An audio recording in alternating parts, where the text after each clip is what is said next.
Alors le projet Life Plus Pétrel, c'est un projet qui se veut être un moteur pour la conservation de deux oiseaux en danger d'extinction, le pétrel de Barreau et le pétrel noir qui lui est en danger critique d'extinction.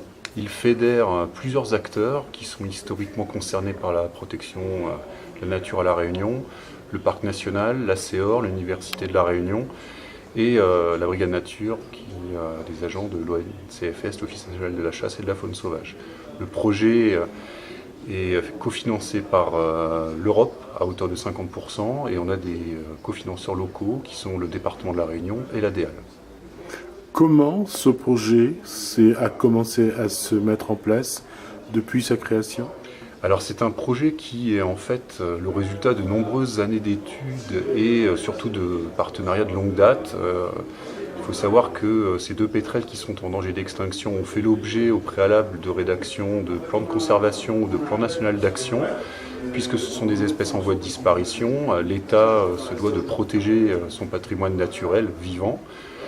Et en l'occurrence, il a fallu, suite à la rédaction de ces plans de conservation et plans nationaux d'action, mettre en œuvre un moyen qui soit vraiment fiable et très bien orienté pour mettre en œuvre une stratégie de conservation et de communication pour arriver à sauver ces deux espèces.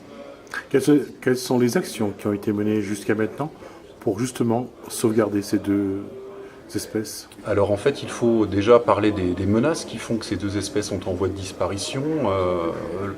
Ces deux espèces de pétrels sont des patrimoines vivants, du patrimoine naturel de La Réunion. Ils sont là depuis, je ne dis pas la création de l'île, mais depuis plusieurs millénaires, avant l'arrivée de l'homme bien sûr. Et l'homme, lors de la colonisation de La Réunion à partir du XVIIe siècle, a apporté toute une cohorte d'animaux qui sont en fait devenus des prédateurs pour ces pétrels qui ne les connaissaient pas avant, puisque en fait avant la colonisation de La Réunion, il n'y avait pas de chats, il n'y avait pas de rats à La Réunion, et ces animaux en fait profitent de la naïveté des pétrels pour se nourrir de ces oiseaux en particulier. Je parle aussi ils se nourrissent également de passereaux forestiers, mais les rats peuvent manger les œufs, peuvent manger les poussins. Les chats peuvent manger les jeunes oiseaux et les adultes, et ces pétrels n'ont pas adopté de stratégie de lutte, ou en tout cas de défense face à ces animaux nouvellement arrivés à La Réunion, et donc sont en train de disparaître à cause de cette prédation.